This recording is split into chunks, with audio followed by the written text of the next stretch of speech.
ഏതൊരുവരാണോ ബ്രഹ്മദേവനെ സർവേശ്വരനായി സങ്കല്പിച്ച് ആരാധിക്കുന്നത് അവർ ബ്രഹ്മപ്രളയം വരെ ബ്രഹ്മലോകത്തിൽ സർവേശ്വരനിൽ വസിക്കുന്നു. ദ്വിപരാർദ്ധകാലം നീണ്ടു നിൽക്കുന്നു ബ്രഹ്മദേവന്റെ ആയുസ്. അതിൻ്റെ അവസാനത്തിൽ ബ്രഹ്മാവ് ശ്രീഹരിയിൽ വിലയം പ്രാപിക്കുന്നു. അതിനാൽ ബ്രഹ്മോപാസകരായ ജീവന്മാർക്ക് അത്രയും കാലം എല്ലാ സുഖങ്ങളും അനുഭവിച്ച് ബ്രഹ്മലോകത്തിൽ കഴിയാം. അപ്പോൾ ആരാണോ ബ്രഹ്മദേവനെ സർവേശ്വരനായി സങ്കല്പിച്ച് ആരാധിക്കുന്നത് അവർ ബ്രഹ്മപ്രളയം വരെ, മരിച്ചു കഴിഞ്ഞാൽ ബ്രഹ്മപ്രളയം വരെ ബ്രഹ്മലോകത്തിൽ സർവേശ്വരനിൽ വസിക്കുന്നു. ദ്വിപരാർദ്ധകാലം നീണ്ടു നിൽക്കുന്നു ബ്രഹ്മദേവന്റെ ആയുസ്. അതിൻ്റെ അവസാനത്തിൽ ബ്രഹ്മാവ് ശ്രീഹരിയിൽ വിലയം പ്രാപിക്കുന്നു. അതിനാൽ ബ്രഹ്മോപാസകരായ ജീവന്മാർക്ക് അത്രയും കാലം എല്ലാ സുഖങ്ങളും അനുഭവിച്ച് ബ്രഹ്മലോകത്തിൽ കഴിയാം. സത്വരജസ്തമോ ഗുണാത്മകമായ സകല പ്രപഞ്ചത്തെയും തൻ്റെ ശരീരമെന്ന് അഭിമാനിച്ചു കൊണ്ടിരിക്കുന്ന പരമോത്കൃഷ്ടനായ ബ്രഹ്മദേവന്റെ പരമാവധി ആയുസ് ദ്വിപരാർദ്ധകാലമാകുന്നു.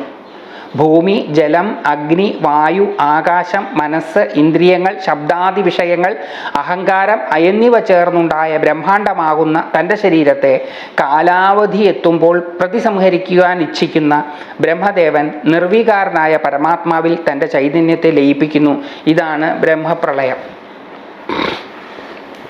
സത്വരജസ്തമോ ഗുണാത്മകമായ സകല പ്രപഞ്ചത്തെയും തൻ്റെ ശരീരമെന്ന് അഭിമാനിച്ച്, ബ്രഹ്മദേവന്റെ ശരീരം എന്ന് പറയുന്നത് സത്വരജസ്തമോ ഗുണാത്മകമായിട്ടുള്ള പ്രപഞ്ചമാണ്. ഈ പ്രപഞ്ചമാണ് ബ്രഹ്മദേവന്റെ ശരീരം. ഈ ബ്രഹ്മദേവന്റെ ആയുസ് എന്ന് പറയുന്നത് പരമാവധി ദ്വിപരാർദ്ധകാലമാണ്. ഈ ശരീരത്തിൻ്റെ പ്രത്യേകത എന്താ? അത് 24 തത്വങ്ങളാൽ ഉണ്ടാക്കപ്പെട്ടിട്ടുള്ളതാണ്. ഭൂമി, ജലം, അഗ്നി, വായു, ആകാശം, മനസ്സ്, ഇന്ദ്രിയങ്ങൾ, ശബ്ദാദി വിഷയങ്ങൾ, അഹങ്കാരം എന്നിവ ചേർന്നുണ്ടായ ബ്രഹ്മാണ്ടമാകുന്ന തൻ്റെ ശരീരത്തെ, ബ്രഹ്മാവിൻ്റെ ശരീരം എന്ന് പറയുന്നത് 24 തത്വങ്ങളോട് കൂടിയതാണ്. ആ ബ്രഹ്മാണ്ടമാകുന്ന തൻ്റെ ശരീരത്തെ കാലാവധി എത്തുമ്പോൾ, ദ്വിപരാർദ്ധകാലം കഴിയുമ്പോൾ പ്രതിസംഹരിക്കുവാൻ, നശിപ്പിക്കുവാൻ ഇച്ഛിക്കുന്നു. അതിനെ സംഹരിക്കുവാൻ ഇച്ഛിക്കുന്ന ബ്രഹ്മദേവൻ നിർവികാരനായ പരമാത്മാവിൽ തൻ്റെ ചൈതന്യത്തെ ലയിപ്പിക്കുന്നു. ഇവിടെ ബ്രഹ്മദേവൻ ഉദ്ദേശിക്കുന്നത് ഒരർത്ഥത്തിൽ പറഞ്ഞാൽ വിരാട് പുരുഷൻ തന്നെയാണ്. അപ്പം ഇതിന് ആ പരമമായ ഇതിലേക്ക് നമ്മൾ വിരാട് പുരുഷനിലാണ് നമ്മൾ ബ്രഹ്മദേവനെ വിരാട് പുരുഷനായി കണ്ടുകൊണ്ടാണ് നമ്മൾ ആരാധിക്കുന്നത് എങ്കിൽ ആ ബ്രഹ്മദേവന്റെ ലോകത്ത് മരിച്ചു കഴിഞ്ഞാൽ നമ്മളെത്തി അവിടെ ബ്രഹ്മദേവനോടൊപ്പം സുഖം അനുഭവിക്കുന്നു. പക്ഷെ ബ്രഹ്മദേവനും ഒരു പ്രത്യേക കാലയളവിൽ മാത്രം നിലനിൽക്കുന്നതാണ്. അപ്പോൾ ബ്രഹ്മദേവന്റെ കാലയളവ് എന്ന് പറയുന്നത് ദ്വിപരാർദ്ധമാകുന്നു ആണ്. ആ ദ്വിപരാർദ്ധകാലം കഴിഞ്ഞാൽ ബ്രഹ്മദേവനും തൻ്റെ ശരീരത്തെ ഇല്ലാതാക്കാൻ ആഗ്രഹിക്കും. അപ്പോൾ തൻ്റെ ശരീരത്തെ പ്രതിസംഹരിച്ചുകൊണ്ട് ബ്രഹ്മദേവൻ ഭഗവാനിൽ ലയിക്കും. നിർവികാരനായ പരമാത്മാവിൽ തൻ്റെ ചൈതന്യത്തെ ലയിപ്പിക്കുന്നു. നിർവികാരനായ പരമാത്മാവിൽ എന്ന് പറഞ്ഞാൽ ഒരു മാറ്റങ്ങളും ഇല്ലാതെ നിൽക്കുന്ന ബോധസ്വരൂപമായിട്ടുള്ള ഭഗവാനിൽ ആ ബ്രഹ്മദേവന്റെ ബോധം ലയിച്ചു ചേരുന്നു. ഇതാണ് ബ്രഹ്മപ്രളയം. ബ്രഹ്മദേവനെ സർവേശ്വരനായി കരുതി സർവാത്മനാ ഉപാസിച്ചുകൊണ്ട് ആയുഷ്കാലം കഴിച്ചുകൂട്ടി ശരീരത്തെ വെടിയുന്നവർ അവരുടെ പ്രാപ്യസ്ഥാനമായ ബ്രഹ്മലോകത്തിലെത്തി അവിടെയുള്ള സകല സുഖഭോഗങ്ങളും ദ്വിപരാർദ്ധകാലത്തോളം അനുഭവിക്കുന്നു. അപ്പോൾ ബ്രഹ്മദേവനെ ഈ പരമമായ വിരാട് സ്വരൂപത്തെയാണ് ആരാധിക്കുന്നത് എങ്കിൽ അവർ ആയുഷ്കാലം കഴിഞ്ഞാൽ, അവരുടെ ഭൂമിയിലുള്ള ആയുഷ്കാലം കഴിഞ്ഞാൽ അവർ ശരീരത്തെ വെടിയുമ്പോൾ ബ്രഹ്മലോകം പ്രാപിക്കും. ബ്രഹ്മലോകത്തിൽ എത്തിയാൽ അവിടെയുള്ള സകല സുഖഭോഗങ്ങളും ദ്വിപരാർദ്ധകാലത്തോളം അനുഭവിക്കും. ആ യോഗിവര്യന്മാർ പ്രാണജയത്താൽ മനോജയം നേടിയവരും ബ്രഹ്മദേവനോടൊപ്പം സ്വരൂപാനന്ദത്തിൽ മുഴുകിയവരും ആകുന്നു. ആ യോഗിവര്യന്മാർ, ബ്രഹ്മലോകത്തിലെത്തുന്ന യോഗിവര്യന്മാർ എന്ന് പറഞ്ഞാൽ വിരാട് സ്വരൂപ ബോധത്തോടു കൂടിയവർ. ഈ ബ്രഹ്മലോകത്തിലെത്തുന്ന യോഗിവര്യന്മാർ എന്ന് പറഞ്ഞു കഴിഞ്ഞാൽ അവരുടെ ബോധം വിരാട് സ്വരൂപ ബോധമാണ്. ആ യോഗിവര്യന്മാർ അവർ പ്രാണജയം കൊണ്ട് മനോജയം നേടിയവരാണ്. പ്രാണനെ ജയിച്ച് മനസ്സിനെ ജയിക്കുന്നവരാണ്. പ്രാണജയത്താൽ മനോജയം നേടിയവരും ബ്രഹ്മദേവനോടൊപ്പം സ്വരൂപാനന്ദത്തിൽ മുഴുകിയിരിക്കുന്നവരുമാകുന്നു. ബ്രഹ്മദേവന്റെ സ്വരൂപാനന്ദം എന്ന് പറയുന്നത് ഈ പ്രപഞ്ചബോധമാണ്. ആ പ്രപഞ്ചബോധത്തിൽ മുഴുകിയിരിക്കുന്നവരും ആകുന്നു. അവരും ബ്രഹ്മദേവനെ പോലെ തന്നെ മോക്ഷപ്രദായകനും പുരാണ പുരുഷനും സർവവ്യാപിയും പരമപുരുഷനുമായ ഭഗവാനെ പ്രാപിക്കുന്നു. അവരും ഈ പ്രാണജയത്തോടു കൂടിയിട്ടുള്ള യോഗീവര്യന്മാർ അവരുടെ അല്പാഹം വിരാടാഹം ബോധമായി തീരും. അങ്ങനെയുള്ള യോഗിവര്യന്മാർ അവർ ബ്രഹ്മലോകത്തിൽ വസിക്കുന്നവരാണെന്നാണ് പറയണത്. അവർ ബ്രഹ്മാവിനെ പോലെ തന്നെ ദ്വിപരാർദ്ധ കാലം കഴിയുമ്പോൾ ഭഗവാനിൽ ലയിച്ച് ചേരും. അപ്പം ചന്ദ്രമാർഗത്തിലൂടെ ഉള്ള വഴി, സൂര്യമാർഗത്തിലൂടെ വഴി, ബ്രഹ്മലോകത്തിലൂടെ ഉള്ള വഴി, ഇത്രയും 3 കാര്യങ്ങളാണ് പറഞ്ഞത്. അപ്പം ചന്ദ്രലോകത്തിലേക്ക് പോകുന്നവർ, പിതൃക്കളെയും ദേവതകളെയും ആരാധിക്കുന്നവർ ചന്ദ്രലോകത്തിലാണ് പോവുക. ഭഗവാനെ ആരാധിക്കുന്നവർ സൂര്യമാർഗത്തിലൂടെ ഭഗവാനിൽ എത്തിച്ചേരും. ബ്രഹ്മാവിനെ, വിരാട് പുരുഷനെ ആരാധിക്കുന്നവർ അങ്ങനെ ഭഗവാനിൽ എത്തിച്ചേരുന്നു. പരമപവിത്രയായ മാതാവേ, അദ്ദേഹം തൻ്റെ അമ്മയോട് തുടർന്ന് പറയുകയാണ്, പരമപവിത്രയായ മാതാവേ, സകല പ്രാണികളുടെയും ഹൃദയകമലങ്ങളിൽ നിരന്തരം പ്രകാശിച്ചു കൊണ്ടിരിക്കുന്ന ആ പരമപുരുഷനെ അവിടുന്ന് പരാനുരാഗത്തോടെ ശരണം പ്രാപിച്ചാലും. സകല പ്രാണികളുടെയും ഹൃദയകമലത്തിൽ നിരന്തരം പ്രകാശിച്ചു കൊണ്ടിരിക്കുന്നത്, സകല പ്രാണികളുടെയും ഹൃദയകമലങ്ങളിൽ നിരന്തരം പ്രകാശിക്കുന്നുണ്ട്. അപ്പം നമ്മുടെ ഓരോരുത്തരുടെയും ഉള്ളിൽ നിരന്തരം പ്രകാശിച്ചു കൊണ്ടിരിക്കുകയാണ്. അപ്പം നിരന്തരം പ്രകാശിക്കുക എന്ന് പറഞ്ഞാൽ എല്ലാത്തിനെയും വെളിപ്പെടുത്തിക്കൊണ്ടിരിക്കുന്നത് ആ ബോധമാണ്. ആ ബോധം നമ്മുടെ ഓരോരുത്തരുടെയും ഹൃദയകമലങ്ങളിൽ നിവസിക്കുന്നു. ആ സകല പ്രാണികളുടെയും ഹൃദയകമലങ്ങളിൽ നിരന്തരം പ്രകാശിച്ചു കൊണ്ടിരിക്കുന്ന ആ പരമപുരുഷനെ അവിടുന്ന് പരാനുരാഗത്തോടെ ശരണം പ്രാപിച്ചാലും, പരാനുരാഗത്തോടുകൂടി ഒന്നായി ചേരുവാനുള്ള അദമ്യമായിട്ടുള്ള ആഗ്രഹത്തോടു കൂടി ശരണം പ്രാപിച്ചാലും. അപ്പോൾ അവിടെ ആ ബോധത്തെ അറിയണം, അതിനെ പ്രാപിക്കുവാനുള്ള ആഗ്രഹമുണ്ടാകണം, അതോടൊപ്പം തന്നെ ആ ബോധത്തിൽ ശരണം പ്രാപിക്കുകയും വേണം. ആ ബോധമാണ് പരമമായത് എന്ന തിരിച്ചറിവുണ്ടായാൽ അവിടെ നമുക്ക് സറണ്ടർ ചെയ്യാൻ സാധിക്കും. സറണ്ടർ ചെയ്ത് കഴിയുമ്പോൾ അതുമായിട്ട് ഒന്നായി ചേരുവാനുള്ള അദമ്യമായിട്ടുള്ള ആഗ്രഹം ഉണ്ടാകും. അപ്പം ആ പരമമായ ബോധത്തെ അറിയണം. അതെവിടെ ഇരിക്കുന്നത്? അത് സകല പ്രാണികളുടെയും ഹൃദയകമലങ്ങളിൽ നിരന്തരം പ്രകാശിച്ചു കൊണ്ടിരിക്കുന്നു. അതുകൊണ്ട് എൻ്റെ ഹൃദയ കമലത്തിലും പ്രകാശിച്ചു കൊണ്ടിരിക്കുന്നു. ആ പരമപുരുഷനെ പരാനുരാഗത്തോടുകൂടി, ഒന്നായി തീരുവാനുള്ള ആഗ്രഹത്തോടുകൂടി, ആ പരമമായ ബോധമാണ് താൻ എന്ന തിരിച്ചറിവുണ്ടാകണമെന്ന ആഗ്രഹത്തോടുകൂടി അതിനെ ശരണം പ്രാപിക്കുക, അതിൽ സറണ്ടേർഡ് ആവുക. ആ സർവേശ്വരൻ്റെ മഹിമാതിരേകത്തെക്കുറിച്ചും ഞാൻ പറഞ്ഞു കഴിഞ്ഞതാണല്ലോ. ആ സർവേശ്വരൻ്റെ മഹിമാതിരേകത്തെക്കുറിച്ച് ഞാൻ പറഞ്ഞു കഴിഞ്ഞതാണല്ലോ. അത് കേട്ട അങ്ങ് ആ ഭഗവാനെ തന്നെ ഭജിച്ചാലും വിയോഗാനന്തരം അങ്ങേക്ക് ആ ഭഗവാനോട് ചേരാം. അപ്പം ഭഗവാന്റെ മഹിമാതിരേകത്തെക്കുറിച്ച് എന്തിനാ പറഞ്ഞത്? അദ്ദേഹത്തെ അറിയുവാനും അനുഭവിക്കുവാനുമുള്ള ആഗ്രഹമുണ്ടാക്കുന്നതിന്. ആ ഭഗവാൻ എവിടെയാണ് ഇരിക്കുന്നത് എന്നും പറഞ്ഞു തന്നു. ഇനി അതിനെ അതിൽ ശരണം പ്രാപിക്കുക. അപ്പോൾ ആ ഭഗവാൻ ദേഹവിയോഗാനന്തരം ഈ അല്പമായതുമായിട്ടുള്ള ബന്ധം വേർപെടുന്ന മാത്രയിൽ ആ ഭഗവാനുമായിട്ട് അങ്ങേക്ക് കൂടിച്ചേരാൻ സാധിക്കും. സകല ചരാചരങ്ങളും ഉൾക്കൊള്ളുന്ന ലോകങ്ങൾക്കും ആദിഭൂതനും വേദഗർഭനുമായ ബ്രഹ്മദേവനു പോലും അഭിമാനം ഹേതുവായിട്ടുള്ള ഭേദഭാവന ഉണ്ടാവുകയാൽ വീണ്ടും ബ്രഹ്മാവായി തന്നെ ജനിക്കേണ്ടതായി വരുന്നു. ബ്രഹ്മാവ് ഭഗവാനിൽ ലയിച്ചു. പക്ഷേ ഒരു കാലഘട്ടം കഴിയുമ്പം ബ്രഹ്മാവിന് തിരിച്ച് ബ്രഹ്മാവായി തന്നെ വരേണ്ടി വരും. കാരണം ബ്രഹ്മാവിൽ ഭേദഭാവനയുണ്ട്. ഭേദഭാവനയോടുകൂടി അതിൻ്റെ അതിസൂക്ഷ്മമായ തലത്തിലാണെങ്കിൽ പോലും ഭേദഭാവനയോടുകൂടിയാണ് പരമമായതിൽ ലയിക്കുന്നത് എങ്കിൽ പുനരാവർത്തനം അനിവാര്യമായിട്ട് വരും. ഇപ്പോൾ ബ്രഹ്മദേവൻ സകല ചരാചരങ്ങളും ഉൾക്കൊള്ളുന്ന ലോകങ്ങൾക്കും ആദിഭൂതൻ, ആദ്യം ഉണ്ടായത് ബ്രഹ്മാവാണ്. വേദഗർഭനുമാണ്. സകല അറിവുകളും അദ്ദേഹത്തിൽ നിന്നാണ് ഉരുത്തിരിഞ്ഞു വരുന്നത്.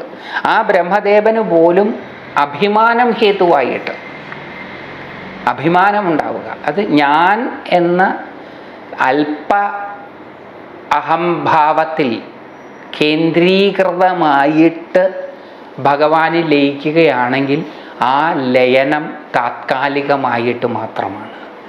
സെൽഫ് സെൻറ്റേർഡ് ആയിട്ടിരിക്കുന്നവരുടെ സമാധി അവസ്ഥ എന്ന് പറയുന്നത് താത്കാലികം മാത്രമാണ്.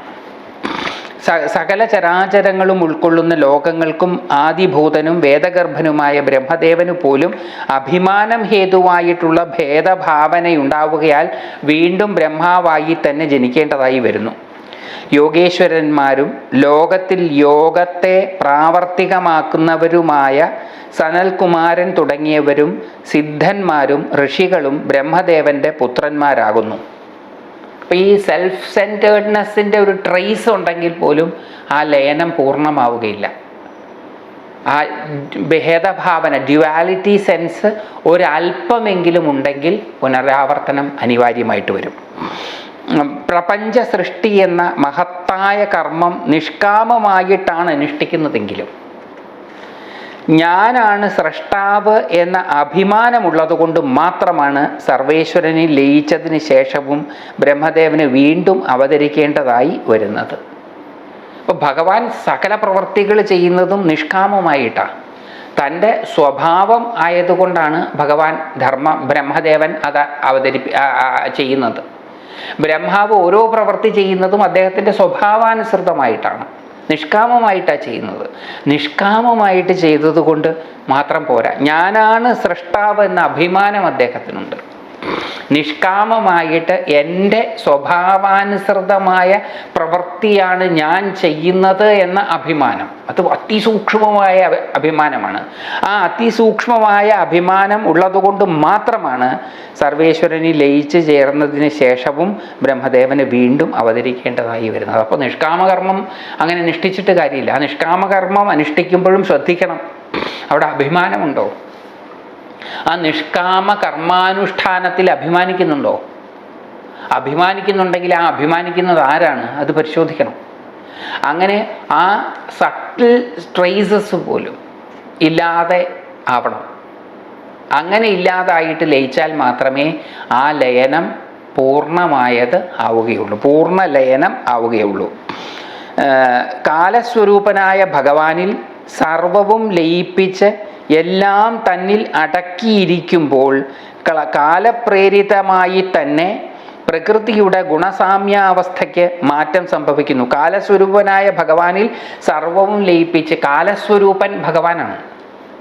ഭഗവാൻ കാലം കൊണ്ട് എല്ലാം തന്നിൽ ലയിപ്പിച്ചു, എല്ലാം തന്നിൽ അടക്കിയിരിക്കുമ്പോൾ അപ്പോൾ പിന്നെ എല്ലാം ലയിപ്പിച്ച് ചേർന്നതിന് ശേഷം പിന്നെ എങ്ങനെയാണ് അത് പുനരാവർത്തിക്കുന്നത് എന്ന് ചോദിച്ചു കഴിഞ്ഞാൽ കാലപ്രേരിതമായി തന്നെ. കാലപുരുഷൻ ഭഗവാനാണ്. അപ്പോൾ കാലപ്രേരണ എന്ന് പറയുന്നത് സ്വേച്ഛ, സ്വന്തം സ്വാതന്ത്ര്യശക്തി കൊണ്ടാണ് ഭഗവാൻ ഇതെല്ലാം ചെയ്യുന്നത്. കാലപ്രേരിതമായി തന്നെ പ്രകൃതിയുടെ ഗുണസാമ്യാവസ്ഥയ്ക്ക് മാറ്റം സംഭവിക്കുന്നു. അതായത് പ്രകൃതിക്ക് വൈഷമ്യം വരുമ്പോഴാണ് ഈ പ്രപഞ്ചം ഉണ്ടാകുന്നത്.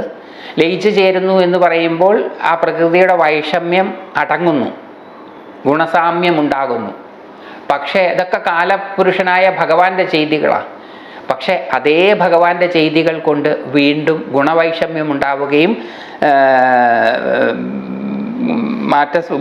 പ്രകൃതിക്ക് മാറ്റം ഉണ്ടാവുകയും ചെയ്യുന്നു. അപ്പോൾ ബ്രഹ്മാവ് വീണ്ടും ഭഗവാനിൽ നിന്ന് വേർപെട്ട് മുമ്പത്തെ പോലെ അവതരിക്കുന്നു. സൃഷ്ടിയുടെ കർത്തൃത്വം അവകാശപ്പെട്ട് അതിൽ അഭിമാനിക്കുന്നത് കൊണ്ടാണ് ബ്രഹ്മാവിന് പുനരവതാരം വേണ്ടി വരുന്നത്. അപ്പം പരമമായതിൽ ലയിച്ച് ചേർന്നു എന്നുള്ളത് കൊണ്ട് കാര്യമില്ല. അവിടെയും പരിശോധന ആവശ്യമാണ്. അഭിമാനത്തോടു കൂടിയാണോ ലയിക്കുന്നത്? അഭിമാനത്തിൻ്റെ അതിസൂക്ഷ്മമായ തലങ്ങളുണ്ടോ? അപ്പോൾ അതുകൊണ്ട് ആധ്യാത്മിക തലത്തിൽ നമ്മൾ ഏത് തലത്തിലാണെങ്കിലും നിരന്തര ജാഗ്രത പുലർത്തേണ്ടത് അനിവാര്യമാണ്. ആ നിരന്തര ജാഗ്രത ഇല്ല എന്നുണ്ടെങ്കിൽ അഭിമാനത്തിൻ്റെ സൂക്ഷ്മതലങ്ങൾ നമ്മളിൽ അവശേഷിക്കുകയും ആ അഭിമാനം നമ്മളെ പുനരാവർത്തനത്തിലേക്ക് നയിക്കുകയും ചെയ്യും. ബ്രഹ്മലോകത്തിൽ എത്തിച്ചേർന്ന എല്ലാ സുഹൃത്തികളായ ജീവന്മാരും അവർ ധർമാനുഷ്ഠാനം കൊണ്ട് സമ്പാദിച്ചതും ബ്രഹ്മലോകത്തിലുള്ളതുമായ സകല ഭോഗങ്ങളും ആസ്വദിച്ച ശേഷം പ്രകൃതിയിൽ ഗുണങ്ങളുടെ സാമ്യാവസ്ഥയ്ക്ക് വികാരമുണ്ടാവുകയും സൃഷ്ടിയുടെ പ്രാരംഭം സംജാതമാവുകയും ചെയ്യുമ്പോൾ വീണ്ടും മനുഷ്യലോകത്തിലേക്ക് മടങ്ങി വരുന്നു. അപ്പോൾ ഇത്രയും നേരം പറഞ്ഞത് ഭഗവാനെ അല്ലാതെ, പരമമായ ബോധത്തെ അല്ലാതെ വേറെ എന്തിനെ ആരെയും ആശ്രയിച്ചാലും എത്തിച്ചേരുന്ന തലം പരമമായതല്ല എന്നാണ്. ബ്രഹ്മാവിനെ ആരാധിക്കുകയാണ്. വിരാട് ബോധസ്വരൂപനാണ് അദ്ദേഹം. അദ്ദേഹം ദ്വിപരാർദ്ധകാലം, ഒരു പ്രത്യേക കാലയളവാണ് അദ്ദേഹത്തിൻ്റെ ആയുസ്. അത് കഴിഞ്ഞ് അദ്ദേഹത്തിന് ഈ 24 തത്വങ്ങളോടുകൂടിയ പ്രകൃത്യാത്മകമായ തൻ്റെ ശരീരത്തെ സംഹരിക്കാൻ അദ്ദേഹം ആഗ്രഹിക്കുകയാണ്. അങ്ങനെ സംഹരിച്ച് ലയിച്ച് കഴിഞ്ഞ് അടുത്ത സൃഷ്ടി ഉണ്ടാകുമ്പോൾ ഈ ബ്രഹ്മാവ് തിരിച്ചു വരികയാണ്. ആ ബ്രഹ്മാവ് തിരിച്ചു വരുമ്പം ബ്രഹ്മലോകത്തിൽ ലയിച്ചു ചേർന്നവരെല്ലാവരും അതേപോലെ തന്നെ വരും. കാരണം ഇവരിലെല്ലാം ആ അഭിമാനത്തിൻ്റെ, അതായത് ഭേദഭാവനയുടെ അംശങ്ങൾ ഉണ്ട്. അപ്പം ഭേദഭാവനയുടെ അംശങ്ങളോടെ നമ്മൾ ഈശ്വരനെ ഏത് രീതിയിൽ പ്രാപിച്ചാലും നമ്മൾ തിരിച്ച് വരേണ്ടി വരും. ബ്രഹ്മലോകത്തിൽ എത്തിച്ചേർന്ന എല്ലാ സുഹൃത്തികളായ ജീവന്മാരും അവർ സുഹൃത്തികൾ തന്നെയാണ്, അതിന് സംശയമൊന്നുമില്ല. വേണ്ടത് ചെയ്തവർ തന്നെയാണ് അവർ. അവർ ധർമാനുഷ്ഠാനം കൊണ്ട് സമ്പാദിച്ചതും ബ്രഹ്മലോകത്തിലുള്ളതുമായ സകല ഭോഗങ്ങളും ആസ്വദിച്ച ശേഷം പ്രകൃതിയിൽ ഗുണങ്ങളുടെ സാമ്യാവസ്ഥയ്ക്ക് വികാരമുണ്ടാവുകയും സൃഷ്ടിയുടെ പ്രാരംഭം സംജാതമാവുകയും ചെയ്യുമ്പോൾ വീണ്ടും മനുഷ്യലോകത്തിലേക്ക് മടങ്ങി വരുന്നു. ഏറ്റവും വേണ്ടത് പരമമായ ബോധത്തെ ആശ്രയിക്കുക എന്നുള്ളതാണ്. അതുകൊണ്ടാണ് ഭഗവാൻ തൻ്റെ അമ്മയോട് പറഞ്ഞത്, ആ എല്ലാ പ്രാണികളുടെയും ഹൃദയകമലങ്ങളിൽ വസിക്കുന്ന ആ പരമമായ ഭഗവാനിൽ പരാനുരാഗത്തോടെ ശരണം പ്രാപിക്കാൻ. അങ്ങനെ ആ ഹൃദയകമലത്തിൽ വസിക്കുന്ന സകല പ്രാണികളുടെയും ഹൃദയകമലങ്ങളിൽ വസിക്കുന്ന പരമമായ ബോധത്തെ പരാനുരാഗത്തോടെ ശരണാഗതി അടഞ്ഞാൽ മാത്രമേ പുനരാവർത്തനമില്ലാത്ത പരമമായ ഗതി പ്രാപ്യമാവുകയുള്ളൂ. മറ്റേതൊക്കെ മനുഷ്യലോകത്തിൽ നമ്മൾ അനുഭവിക്കുന്ന സുഖം വളരെ പരിമിതമായതാണ്. ബ്രഹ്മലോകത്തിൽ ആ പരിമിതിക്ക് വ്യത്യാസം വരും, പക്ഷേ അതും പരിമിതമായതാണ്. ഇപ്പോഴത്തെ നമ്മുടെ സമയ പരിധിക്കകത്ത് നിന്നുകൊണ്ട് നോക്കിയാൽ ബ്രഹ്മാവിൻ്റെ സമയം എന്ന് പറയുന്നത് അപരിമിതമാണെന്ന് തോന്നിയേക്കാം. പക്ഷെ കാലപുരുഷനായ ഭഗവാന്റെ തലത്തിൽ നിന്ന് നോക്കിയാൽ അതും പരിമിതമായതാണ്. ഇഹലോക വിഷയ സുഖങ്ങളിൽ അത്യധികം ആസക്തിയോടുകൂടി ആഗ്രഹങ്ങളൊക്കെയും സഫലമാക്കുന്നതിനായി വേദനിഷിദ്ധമോ സദാചാര വിരുദ്ധമോ അല്ലാത്ത കാമ്യകർമ്മങ്ങളും നിത്യകർമ്മങ്ങളും ശ്രദ്ധാപൂർവം അനുഷ്ഠിക്കുന്നവർ ആരാണോ, ഗുണാധിക്യം നിമിത്തം ചഞ്ചലമായ മനസ്സോടുകൂടി സുഖഭോഗങ്ങളുടെ പിന്നാലെ പോകുന്നവരും ഒരിക്കലും ആശ നശിക്കാത്തവരും ഇന്ദ്രിയ ജയം നേടാത്തവരും ഗാർഹിക സുഖഭോഗങ്ങളിൽ ഏറ്റവും സന്തോഷിക്കുന്നവരും എല്ലാ ദിവസവും പിതൃദേവന്മാരെ പൂജിച്ചുകൊണ്ടിരിക്കുന്നവരും ആരാണോ, ധർമ്മം അർത്ഥം കാമം എന്നീ 3 പുരുഷാർത്ഥങ്ങളിൽ മാത്രം അഭിരമിക്കുന്നവരും വർണ്ണനീയമായ മാഹാത്മ്യത്തോടു കൂടിയതും സ്വഭക്തന്മാരുടെ സകല സംസാര ദുഃഖങ്ങളെയും തീർത്ത് നിത്യസുഖം പ്രദാനം ചെയ്യുന്നവനുമായ ഭഗവാൻ ശ്രീഹരിയുടെ അത്ഭുതചരിതങ്ങളിൽ മനസ്സുവെക്കാത്തവരും നാശഹീനനായ ഭഗവാന്റെ അമൃതസമാനമായ കഥകളെ ഉപേക്ഷിച്ച് അമേധ്യഭോജികളായ മൃഗങ്ങൾ സ്വാദിഷ്ടമായ ആഹാരത്തെ ഉപേക്ഷിച്ച് മലം ഭുജിക്കുന്നതുപോലെ അസത്തായ കഥകൾ ആര് ശ്രവിക്കുന്നുവോ അവരൊക്കെയും പ്രാരബ്ധ കർമ്മ ഫലാനുസൃതമായ വിധിയാൽ ഹനിക്കപ്പെട്ടവരാണ്. അവർക്ക് സംസാരചക്രത്തിൽ നിന്നുള്ള പ്രചോദനം അസാധ്യമാകുന്നു. അവർ ദക്ഷിണമാർഗത്തിൽ പിതൃദേവനായ അര്യമാവിൻ്റെ ലോകത്തിലെത്തിച്ചേരും. അവർ പിന്നെയും ജനിക്കും. ഗർഭധാരണം മുതൽ മരണം വരെയുള്ള സകല ഘട്ടങ്ങളിലൂടെയും കടന്നുപോകും. ജനന മരണങ്ങളുടെ പരമ്പര തുടർന്നുകൊണ്ടേയിരിക്കും. ഇത് നമുക്ക് വിശദമായി അടുത്ത പ്രാവശ്യം കേൾക്കാം.